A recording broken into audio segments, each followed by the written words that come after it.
العالمين والصلاة والسلام على أشرف الأنبياء والمرسلين وعلى آله وصحبه أجمعين. اللهم اجعل جمعنا هذا جمعا مرحوما وتفرقنا من بعده تفرقا معصوما. اللهم لا سهل إلا ما جعلته سهلا وأنت جعل حزنا سهلا إذا شئت به سهلا. اللهم نور قلوبنا كما نورت السماوات والأرض. اللهم اجعل في قلوبنا نورا، في سمعنا نورا، في بصرنا نورا، في لساننا نورا. اللهم ارزقنا علما نافعا، اللهم ارزقنا فهم النبي والمرسلين. وصلى الله على سيدنا محمد وعلى آله وصحبه وبارك وسلم. الحمد لله رب العالمين. Assalamualaikum warahmatullahi taala wabarakatuh. Alhamdulillah, segala puji bagi Allah dengan limpah kurnianya, fadlahnya, rahmahnya, inayahnya. Bertemu lagi kita pada hari ini untuk membicarakan kitab Aqidatul Najin pada muka surat yang keempat, baris yang kelima. Qala musannifu rahimallahu ta'ala wa nafa'ana bihi wa bi'ulumihi fid darain amin ya rabbal alamin. Lalu berkatalah Tuan Pengarang, dan ketahui olehmu bahawa makna selawat, kalau kita kata selawat atau solah, orang kita dah biasa panggil selawat je. Solah pada lughah, pada bahasa itu doa. Jadi solah fil lughati ya doa. Solah pada bahasa Arabnya merujuk kepada makna doa.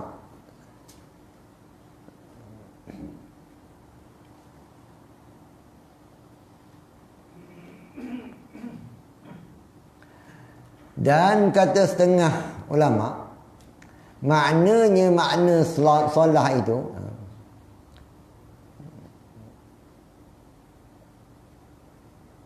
dengan nisbah bagi Allah Ta'ala. Artinya bila diidafatkan, disandarkan, dikaitkan selawat daripada Allah Ta'ala itu,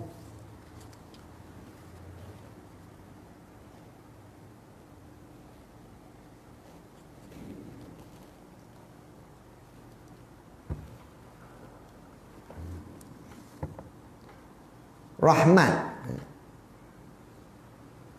Artinya selawat itu jika datang daripada Allah dinamakan sebagai rahmat. Artinya telah menurun oleh Allah akan kebajikan atas Rasulnya. Jadi innallaha wa malaikatahu yusalluna 'alan nabi ya ayyuhallazina amanu sallu 'alaihi wa sallimu. Jadi sungguhnya Allah Ta'ala dan juga Rasulnya berselawat ke atas Nabi. Jadinya di situ ada dua selawat. Selawat yang disandarkan kepada Allah Ta'ala, selawat yang disandarkan kepada para malaikat. Artinya selawat Tuhan itu, selawat malaikat itu, itu yang dimaksudkan dengan disandarkan. Jadi bila selawat disandarkan kepada Allah Ta'ala, artinya Allah Ta'ala berselawat. Yang dimaksudkan dengan selawat di situ ialah rahmat. Apa maksud rahmat? Itulah Allah menurunkan akan rahmat. Rahmat itu apa dia? Kebajikan. Allah Ta'ala menurunkan kebajikan. Jadi sungguhnya Allah Ta'ala telah menurunkan kebajikan kepada Nabi dan juga para malaikat berselawat. Selawat malaikat lain pula maknanya. Tapi selawat yang datang daripada Allah Ta'ala itu merujuk kepada rahmat. Rahmat itu apa dia? Rahmat itu ialah iradah Allah Ta'ala, kehendak Allah Ta'ala memberikan kebaikan, ataupun perbuatan Allah Ta'ala memberikan kebaikan. Dan jikalau datang selawat daripada malaikat, dinamakan istighfar. Artinya apabila malaikat berselawat, memberi maksud, selawat memberi maksud, para malaikat beristighfar. Bermaksud istighfar itu apa dia? Para malaikat memohonkan keampunan. Itu istighfar. Maksud istighfar. Yang selawat datang daripada para malaikat. Jadi wa malaikatahu, artinya para malaikat juga berselawat, bermaksud para malaikat beristighfar. Dan jika datang daripada manusia, ya ayyuhallazina amanu sallu, wahai para manusia, berselawatlah kamu. Wahai orang-orang yang beriman, berselawatlah kamu. Jadi selawat daripada manusia dan jin dan lainnya, lain daripada manusia dan jin, daripada kayu dan batu. Selawat daripada kayu, selawat daripada batu, dinamakan doa. Jadi selawat selain daripada Allah Ta'ala, selain daripada malaikat, maka selawat itu dinamakan sebagai doa. Apa arti doa? Artinya memohon oleh mereka itu, itulah selain daripada Allah Ta'ala dan juga selain daripada malaikat, akan Allah menambahkan rahmat atas Rasul. Jadi doa memberi rahmat. Wahai Tuhanku, berikanlah kebaikan kepada Rasulullah, berikanlah kebajikan kepada Rasulullah, berikanlah rahmat. Itu yang dimaksudkan dengan rahmat, iaitulah berikan kebaikan, kebajikan, kenikmatan kepada Rasulullah. Inilah selawat daripada manusia, jin dan selainnya, yang selain daripada selain daripada malaikat dan juga Allah Ta'ala. Itulah dinamakan sebagai doa. Ataupun kita simpulkan bahawasanya selawat ada 3 makna. Seandainya disandarkan daripada Allah Ta'ala, berarti selawat itu ialah memberi rahmat. Bukannya doa memberi rahmat, bukan Allah Ta'ala doa nak memberikan rahmat, tidak. Bahkan Allah Ta'ala yang memberikan rahmat. Makna yang kedua, selawat yang disandarkan kepada malaikat, berarti para malaikat beristighfarkan bagi para anbiya, para rasul, bagi Rasulullah. Begitulah juga makna yang ketiga, selawat daripada selain daripada Allah Ta'ala, selain daripada rasul, selain daripada malaikat, selawat itu dinamakan sebagai doa minta rahmat.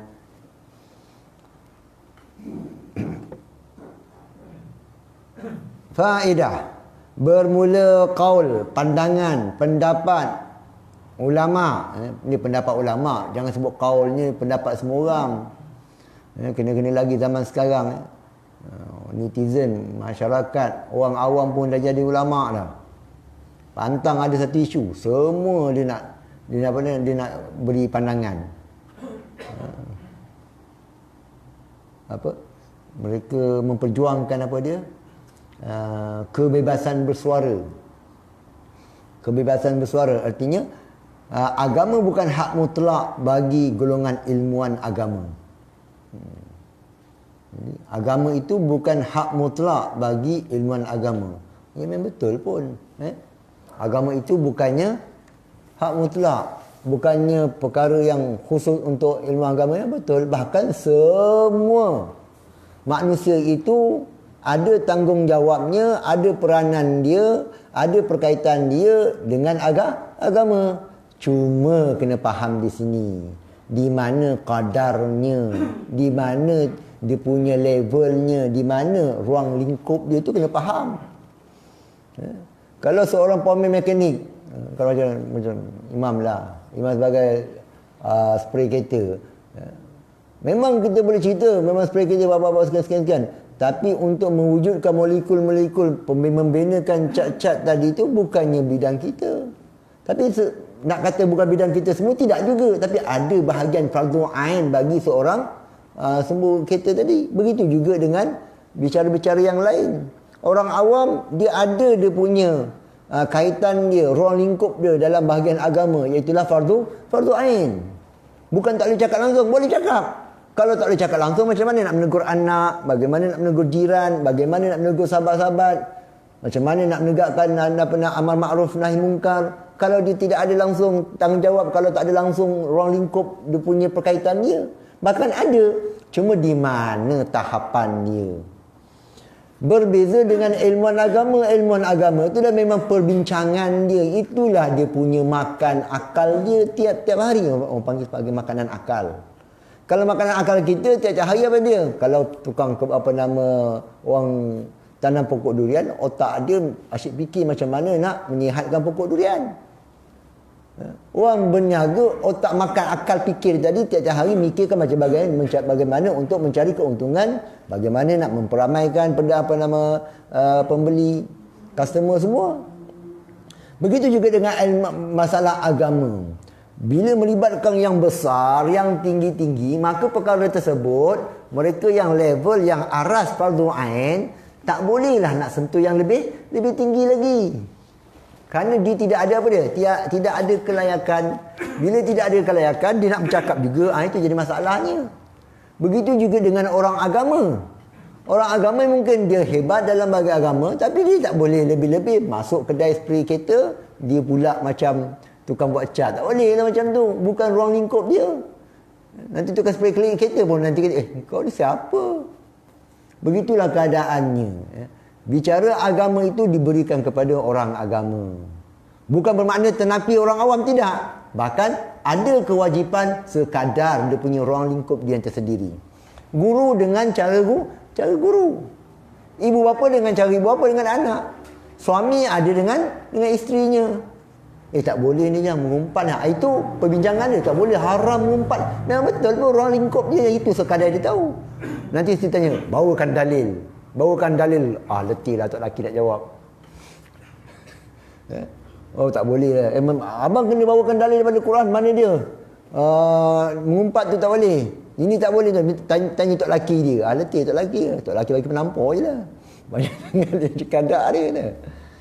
Jadi begitulah juga masyarakat kini semua dia nak sentuh, tak boleh. Ini jadi merosakkan. Begitu juga orang agama. Orang agama pun dia ada medan-medan dia. Seorang faqih, dia bicara bab faqih. Cerita bab fiqah. Dia punya makan akal dia setiap hari kitab-kitab fiqah. Jadi dia jangan sibuk-sibuk benda yang halus-halus dalam perbincangan ilmu tafsir dia nak masuk. Kalau sekadar ilmu tafsir yang umum, yang fardu ain bagi seorang ilmuwan agama, itu memang salah satu perkara yang fardu ain yang wajib bagi dia tahu. Begitu juga dengan oleh ilmuwan tauhid, ilmu akidah. Dia jangan nak sibuk bicarakan tentang muamalat Islam, dia pun mentang-mentang dia ustaz, dia nak masuk juga campur, tak boleh begitu. Walaupun dia ada fardu ain, ilmu fardu ain dalam buat muamalat. Tapi kalau sekadar yang fardu ain tadi tiba-tiba dia nak bercerita tentang muamalat yang tinggi-tinggi, itu yang nampak jumud ni Islam. Itu yang nampak rosaknya dalam pembincangan akademik. Ini masalah tuan-tuan. Apatah lagi kita orang awam. Ambil je lah. Bukannya kita merendahkan orang awam, tidak. Bahkan sepatutnya dah bagus itu. Buat apa nak mabuk-mabuk kepala lagi? Banyak lagi kau boleh fikir. Mempermudah, tak wajib pun. Tak wajib kita nak orang Melaka panggil banting kepala. Tak payah nak banting kepala dah, banting kepala tak payah. Biar kau jaga anak kau kat rumah, ajar Iqra, ajarkan Quran, ajarkan fardu ain. Itu lebih bagus daripada kau hadap benda yang bukan bidang kau. Tak payah.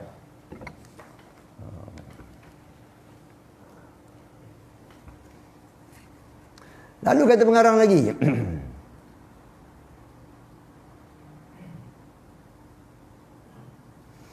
Bermula qaul, pandangan, pendapat yang sahih, yang tepat, yang benar, bahawa Nabi SAW beroleh manfaat ia dengan selawat umat atasnya. Jadinya pandangan yang lebih sahihnya, yang lebih benarnya, yang lebih jelas lagi dia punya pendalilannya, penghujahan dia, iaitulah selawat daripada umat yang kita baca Allahumma salli ala sayyidina Muhammad, Allahumma salli ala sayyidina Muhammad tu memberi manfaat ke atas Nabi sallallahu alaihi wasallam. Manfaat macam mana? Ya Allah, berikanlah kebaikan. Jadi doa kita tadi memberi kesan di sini bukannya maksudnya perkara itu secara zati, tidak, artinya dimakbulkan ataupun diterima, ada berkaitan dengan menaikkan akan maqam Nabi sallallahu alaihi wasallam seperti anbiya yang lainnya juga. Ini pandangan yang sahih. Jadi manusia, orang mukmin yang bukan manusia, para haiwan-haiwan dan sebagainya berselawat kepada Nabi, maka makin meninggikan maqam Nabi sallallahu alaihi wasallam. Dan kata qil, jadi qaul, qaf, waw, lam, qaulun, kata satu pandangan. Qila ini kalau dalam kitab Arab ataupun dalam kitab Jawi kita ni memang dia terikut dengan metod penulisan Arab. Kalau qila ni artinya suatu uslub, suatu teknik penulisan yang menunjukkan kepada pandangan ini muqabil ataupun lawanan bagi pandangan yang kuat. Yang tadi pandangan tadi kuat, yang pandangan ini tidak berapa kuat. Itu dibawakan dengan lafaz qila. Berbeza dengan qaul tadi. Qala ataupun qaul, qila. Qila ni kalau PL madi majhul, dimajhulkan pengucapnya. Kalau segi penggunaan istilah qila ni tak tahu, seolah-olah tak kuat, ibarat begitu. Qila dan kata qil dan kata satu pandangan yang tidak kuat, bermula manfaat itu kembali atas orang yang menselawat jua, tiada atas Nabi sallallahu alaihi wasallam, kerana Nabi itu telah sempurna atasnya kamal kesempurnaan.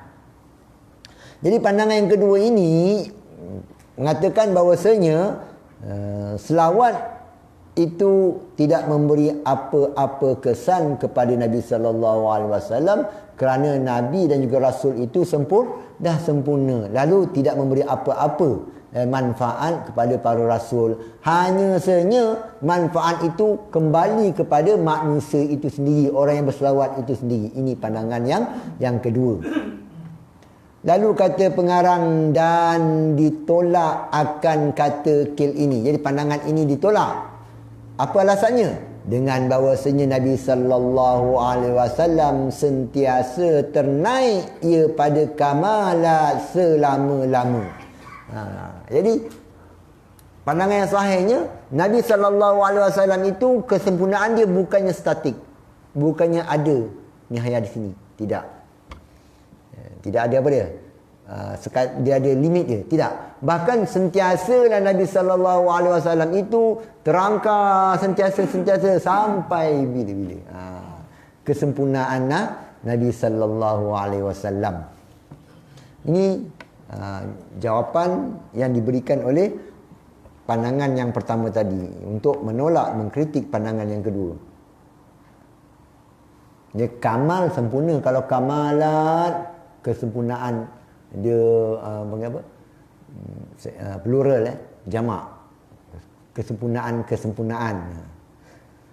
Kerana tiada daripada kamal melainkan di sisi Allah terlebih akmal daripadanya. Kerana tiada daripada kamal melainkan di sisi Allah terlebih akmal daripadanya, seperti barang yang disyaratkan bagi demikian itu dengan firman Allah Ta'ala, walal akhiratu khairun laka minal ula.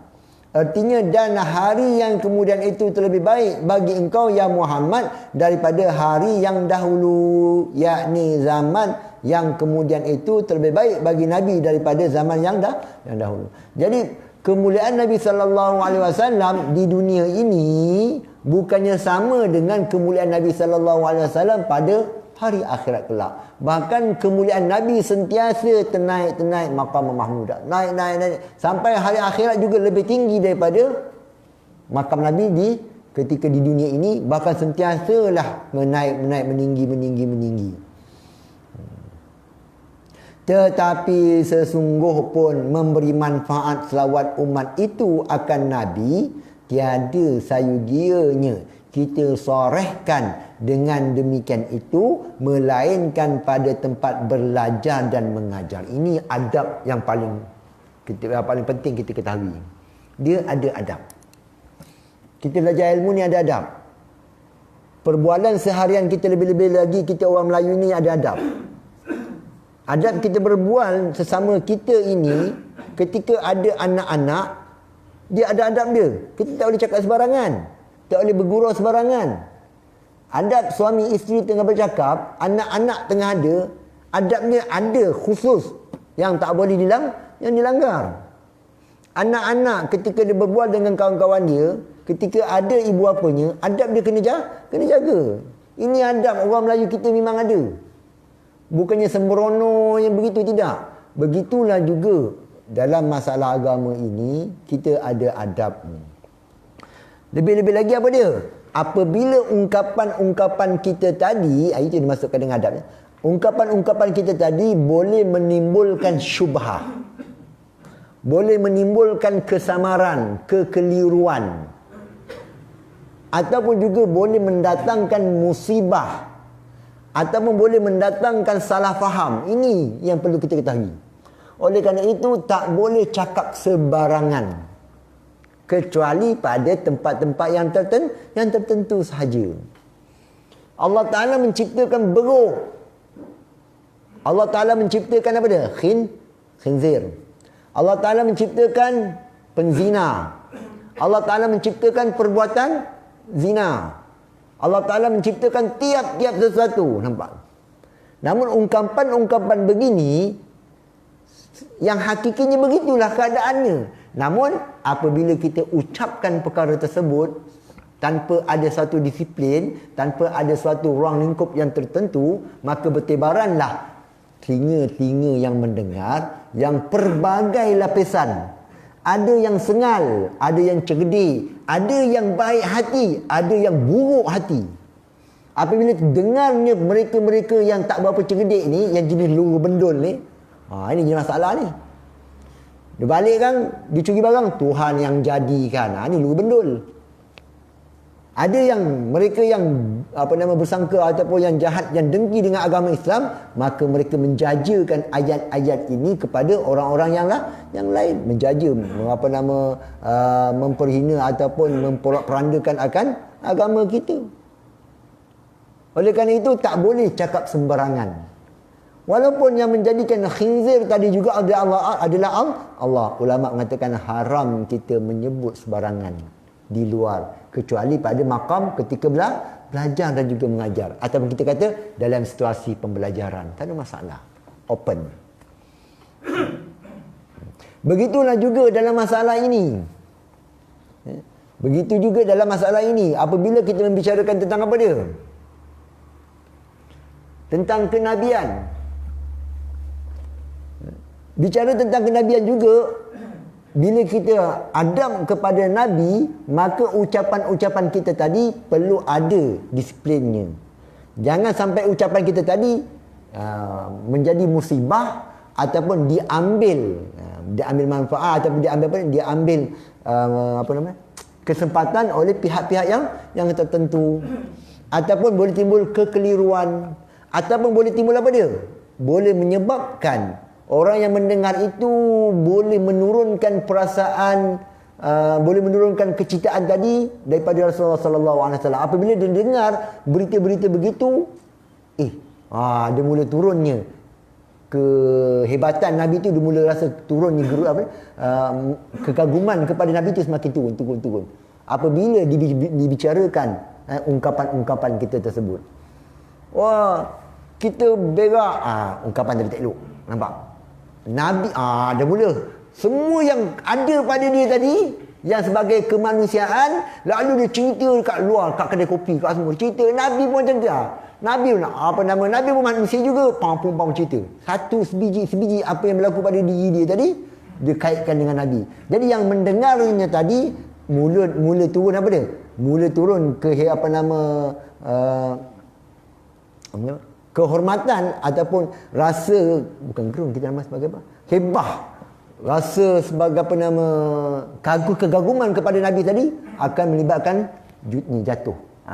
Jadi kalau niat orang yang bertutur tadi untuk menjatuhkan para Nabi, ini masalah besar, boleh tergelincir. Tapi kalau sekadar dia nak cerita konon-konon dia pandai juga, ini yang jadi masalah, dosa besar ni. Boleh menjatuhkan, membuka peluang, membuka ruang untuk orang yang mendengar tadi, akan menyebabkan orang yang mendengar tadi rasa kurang kegaguman kepada Nabi sallallahu alaihi wasallam. Ini ulama, bukannya ulama ni cerita, ulama-ulama Nusantara kita ni cerita kedai kopi, tidak. Mereka ada sandaran dia. Boleh lihat dalam kitab apa dia? Syarah bagi apa nama? Asy-Syifa. Cerita panjang tu, dia bawa hukum-hukum dia semua. Kalau niat untuk menjatuhkan Nabi, bermasalah besar. Menjatuhkan muru'ah Nabi.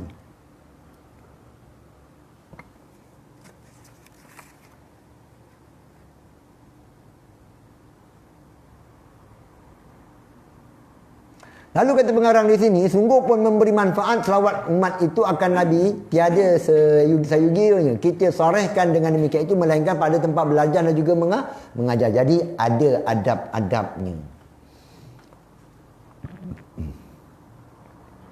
Kalau sebelum ni kita belajar cerita apa? Tentang khalqul Quran. Quran itu makhluk. Quran itu makhluk. Quran yang kita ambil itu Quran tu. Mana tulisan-tulisan tu yang dicetak itu makhluk. Memang benarlah. Tapi ucapan-ucapan seperti itu tidak boleh dibawa di luar. Kenapa? Kerana Quran itu yang mutabadir, yang terfikir oleh manusia pada ketika itu zaman Arab lah. Quran itu ialah kalamullah. Kalamullah ialah sifat Allah. Bila kalam itu makhluk, Tuhan menjadikan sifat dia, nampak? Jadi timbul kekeliruan di situ, maka ulama haramkan menyebut Quran itu makhluk. Haram hukumnya apabila dia mengiktikadkan Quran yang disebut tadi ialah lafaz-lafaz yang diucap, tulisan-tulisan yang ditulis. Memang betul, tapi hukumnya haram kecuali dalam maqam belajar dan juga mengajar saja dibenarkan.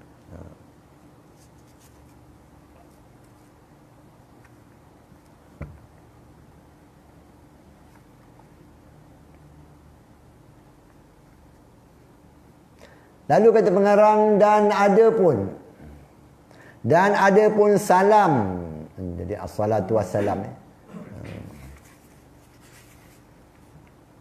Selawat dan salam.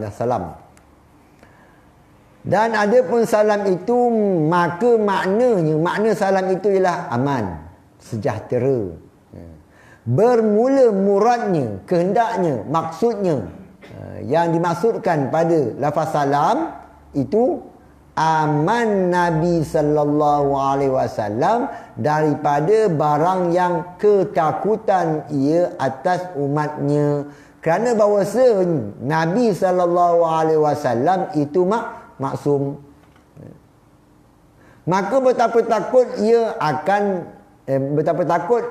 atas dirinya, bahkan takut ia atasnya kerana hibah dan kerana membesarkan Allah. Kerana seseorang itu tiap-tiap bersengatan dapatnya daripada Allah, nescaya bersengatan takutnya kepada Allah. Dari kerana inilah bersabda Nabi sallallahu alaihi wasallam bahawa aku terlebih takut daripada sekalian kamu daripada Allah. Jadi yang paling takutkan Allah ialah Nabi sallallahu alaihi wasallam. Atas dasar apa dia? Hibahnya, mentakzimkan Allah Taala dan sebagainya. Sedangkan Nabi itu dah dijamin masuk syurga. Nabi itu maksum, perbuatannya, tingkah lakunya. Lagi apa dia? Hati Nabi juga maksum. Pemikiran Nabi maksum. Mimpi Nabi pun maksum. Bukan kata perbuatan luaran, bahkan perbuatan dalaman. Apakah perbuatan dalaman? Mikir. Mikir itu ialah perbuatan dalaman. Gerakan hati, perbuatan dalaman.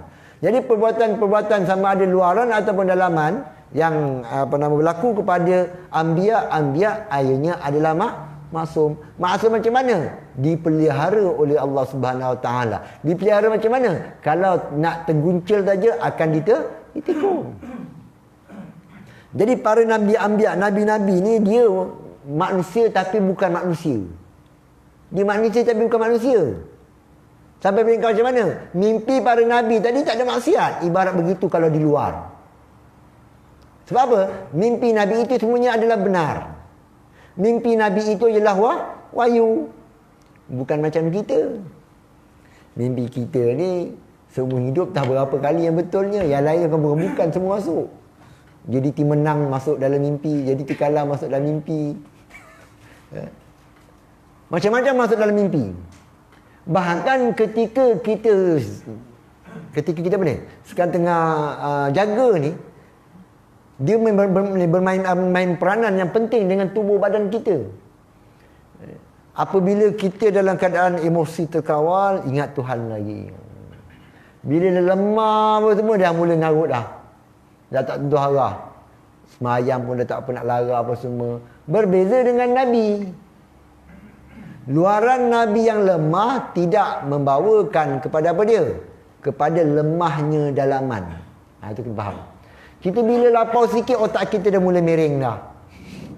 Lemah sikit badan kita sikit, pemikiran kita dah tak betul.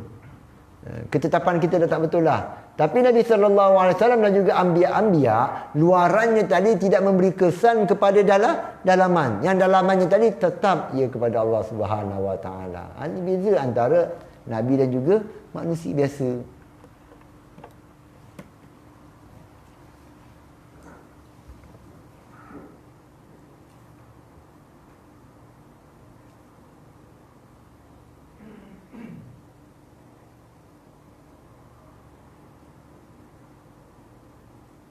Dan kata satu pandangan yang lain, bermula murad kehendaknya itu aman Nabi SAW daripada barang yang takut ia atas dirinya pada ketika bersengatan kepecitan, mana kegelisahan yang kesempitan pada padang mahsyar, kerana bahawasanya lupa ia akan ismah ni. Ada sebahagian ulama mengatakan aman daripada ketakutan pada padang mahsyar. Seperti sekalian anbiya alaihimussalatu wassalam. Dan telah mentafsir oleh setengah ulama akan salam itu dengan tahiyah. Dan bermula murad kehendak dengan tahiyah pada Allah Ta'ala seterasanya itu bahawa mukhatab ia. Mukhatab artinya percakapkan. Akan dia dengan kalamnya yang qadim, yang menunjukkan atas terangkat makamnya yang amat besar. Jadi sebagian pandangan yang ketiga pula, yang dimasukkan dengan salam itu, iaitulah tahiyah, ataupun dengan maksud yang lainnya, ialah satu anugerah. Iaitulah anugerah Allah Ta'ala berkata-kata,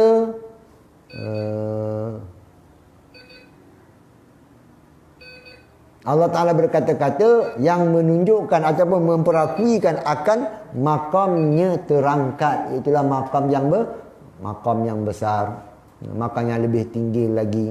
Ini pandangan yang ketiga, apa yang dimasukkan dengan as-salam, iaitulah keamanan. Aman tadi, apa yang maksud aman tadi? Dan ketahui olehmu bahawa Rasul itu maknanya pada lughah yang dibangkitkan. Wallahu ta'ala alam bissawab. InsyaAllah kita sambung lagi pada masa yang akan datang.